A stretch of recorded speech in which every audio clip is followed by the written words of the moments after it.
Alright guys, how's it going? Beans here. This video I'm bringing you today is on Motorsport Manager.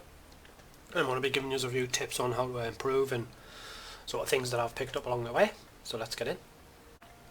Right, so first tip I'm going to give you guys is based on the GMA, the Global Motorsport Association. You get a few of these throughout the season and it gives you the options to like remove tracks, make sessions shorter or longer. It also sometimes gives you options to like reduce the cost of parts and stuff. So basically like using a stock brake, which would reduce your price of your car for a season, like it would bring it down. So I would recommend only voting on the stuff that's really relevant to you. So short practice sessions, you don't want that, because the longer the practice sessions, you can build up more knowledge in the practice sessions and basically have a little bit more of an advantage in the race. So this one I would just leave. Same with like removal of tracks. But yeah, that's tip 1 guys. Only vote for the stuff that's going to benefit you. Don't bother with the other stuff like 16mm, who gives a crap about that. But yeah, that's tip 1 guys. Tip 2 is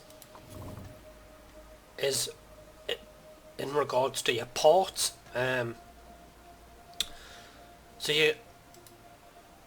What I always do when I improve my ports, I'll just skip ahead a little bit. So I skipped a little ahead. So at the start of the season, you always start with really poor reliability. So I always start with this at the start of the season to get the reliability at least above 80. That gives you a less of a chance of your parts failing in the race. And then once it's that, then you can concentrate on the performance side of things. In regards to designing new parts, I would always be doing this. Even if you make parts that break the rules, I would still recommend building these, because at the end of the season all your best parts get carried over to season 2 or the next season, and that restriction, like the chance of it breaking the rule, gets taken off. So that's always a good thing. So yeah, that's tip 2. Tip 3 guys is in regards of your team. Even if you're in a lower team, like always try and get the best mechanics, designers, like pit crew, like always try and get the best ones. I have this on auto, but I always acquire the best ones first, and then I just put it on auto. I just let the computer deal with it. It's too much hassle. But yeah, that would be tip 3 guys. Would always try and have the best sort of drivers and stuff. Tip 4 drops into this, and it's in regards of a paid driver. So as you can see, Gasly is a paid driver, and I get an 800k income off him if I use him in the race, and then 50% of that if I use him in practice. Now paid drivers are quite hard to come by, so keep your eyes open for them.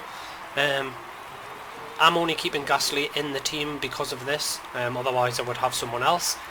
I'd probably have a really poor driver, because it's not very likely that your drivers become injured. So yeah, that would be tip 4 guys, the paid driver. Use advantage of that, and it saves a lot on your finances.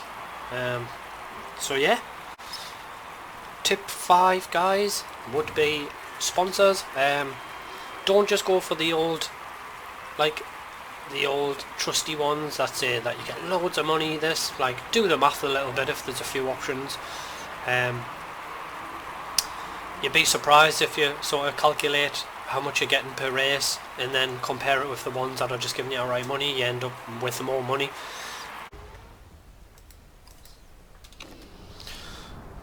Right guys, so going on to now is tip 6, is in regards to practice sessions. So I would really recommend always doing your practice sessions yourself. Never simulate it, because you can always build up the knowledge that you need. Now depending on what level you're at, and in terms of your speed of your car, I would always recommend concentrating on the race if you're in a lower car, because you're not really going to get much out of qualifying. And also in regards to what tyres to like sort of build your knowledge up, I would always build knowledge on the fastest tyre, because you use that one for qualifying. Then I would always do it for the one that you get the most laps out of, so in this case it's the medium. That is because you want to try and reduce the amount of pit stops you do in the race. It seems to be quite overpowered to do the least amount of pit stops in this game. So I always concentrate on the medium runs first, and then I think I get like a 22-minute practice session, so I have enough time to do both, as well as trying to build knowledge on your setup as well. So yeah, that would be my tip 6, is in regards to the practice sessions. Just another quick thing as well in regards to the practice sessions. Don't use your tyres up. Like, if you can, just use one tyre on each bit of knowledge. Like one tyre for the super softs, one like on each driver. Like, I wouldn't go hammering through the tyres, because you need them for the race and the qualifying. So that would be another tip towards practice sessions. So yeah. Now tip 7 is qualifying. Obviously my car's quite quick anyway, so I'll get in the top 10 regardless. And this is a big tip for qualifying as well. I have 3 qualifying sessions in quali, and Q2, like qualifying 2, is the qualifying session that determines what tyre you start on in the race. Now, before I start this race, I think it's raining for the race, so it might not make any difference for this race, but I'll still qualify on the mediums in case it's not raining in the race. But I would always recommend starting the race on the medium tyres, because then you probably only have to do a 1 pit stop, and it's most likely that your tyres will not wear out as quick as the other driver, so you'll have an advantage in the race. But for this, so what I'm trying to say is, if you were in a lower tier car, I would probably use this one here, so you can try and get in the top 10 with the medium tyres if it's possible. If not, just use the super softs to give you the advantage in outright pace. So yeah, keep it at that. In regards to the free quali sessions, I always just sim the Q1 and 3. It makes no difference. I've tested this out quite a lot, and you don't gain any time whatsoever if you do it yourself manually. The only reason I don't sim Q2 is because I like to start on the medium tyres, and then the computer would automatically set us on the fastest tyre, which I don't want. So yeah, I'd do it that way, but as you can see, it's raining in the qualifying, so might not make any difference anyway. Also guys, just on a side note as well, if you are wondering how I've got the proper racing drivers in and the racing teams, I've downloaded a mod from the workshop. You can do this at the start in the lobby. It's called Fire Fantasy 19. That's the one I'm using at the minute. There might be an updated one at the moment, I'm not sure. They'll probably update it again when the season starts eventually. So yeah, that mod gives you all the correct drivers. Also gives you like all the proper racing teams. It's quite cool. I prefer it like this anyway. It doesn't harm your game in any way. It's not like you're taking advantage of the game. It's just a mod for the names of the drivers and stuff. It's quite cool. I would always put these on max at the start, and I'll show you throughout the races when I change these.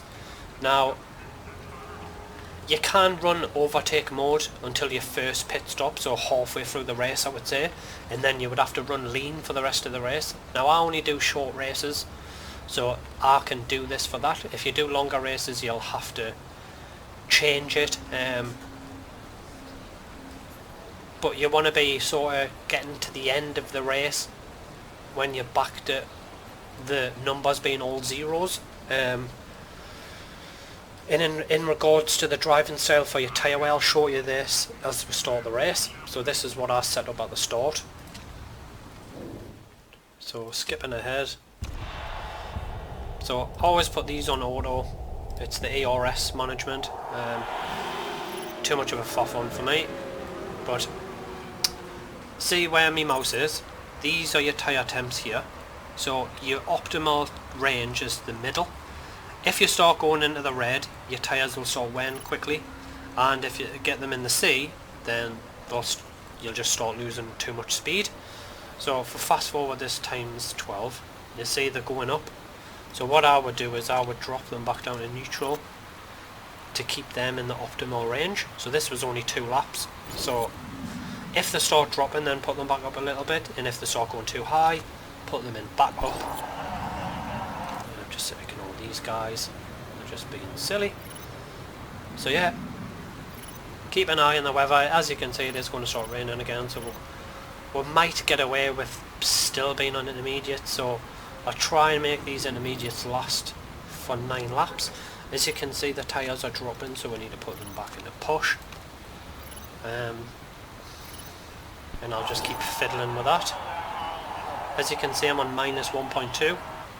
So we're into 5 laps, so we could start dropping it back down to medium, and then eventually by the time we get to the end of the race it should go back to 0, hopefully.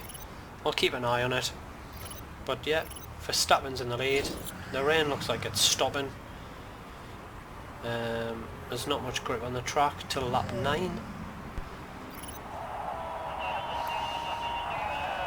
So I'll just want to pause it, yeah. So Rosberg's tyres are really low on wear, so we might have to get him in. As you can see, the other drivers are going on soft tyres. That's an indication that the track grip is getting better. I could put Rosberg in and put him on just a quick superset sort, and then go from there.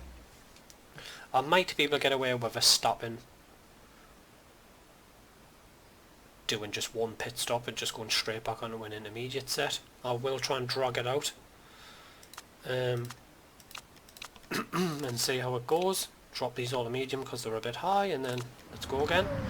So Rosberg will be coming in the pits here for a superset. Go on, he's away, he's out in 2. 30 seconds behind Verstappen, but he's obviously pitted.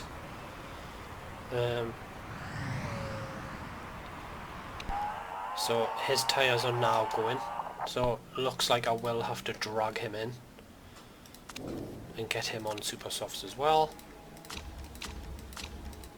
And then, yeah, and there we go. So P1 and 2 at the moment. Looks like we will have to pit again for some wets towards the end.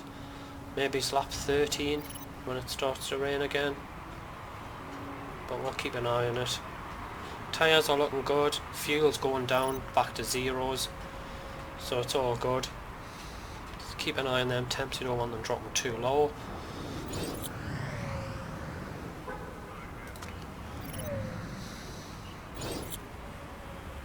It does look like the other driver's going to have to pit before us, so hopefully we can hold out till the rain comes. Rosberg's tyres are getting shredded at the minute. So maybe it's one more round, yeah, so get Rosberg in now for some more intermediates. And then do the same for Verstappen. There's a big enough gap between them, 10-second gap, so hopefully Verstappen should be able to get in out before Rosberg comes in. But I'll slow it down for you so you can see. So here's Verstappen coming in now. I'll spin around so you can see. Rosberg's coming now, so Verstappen's away, Rosberg's in. Works out great. Happy days. So tyre temps are going down a little bit, so I think I might have to run in push mode till the end of the race, and then happy days. P1 and 2. So just another side note, guys. If you do get sort of little messages coming up saying your wears are going right down, so as you can see my engine wears in the red here, I've put my engine in lean, like low mode, so that will save your engine a little bit. hopefully trying to get Verstappen until the end of the race. Everything's fine on Rosberg's car, but yeah, I just wanted to add that in. But yeah guys, that's probably my top tips for this game. If you have any questions, drop them in the comments and I'll answer them as soon as I can. But I hope you guys are looking after each other. Keep well and keep pounding away guys. Cheers.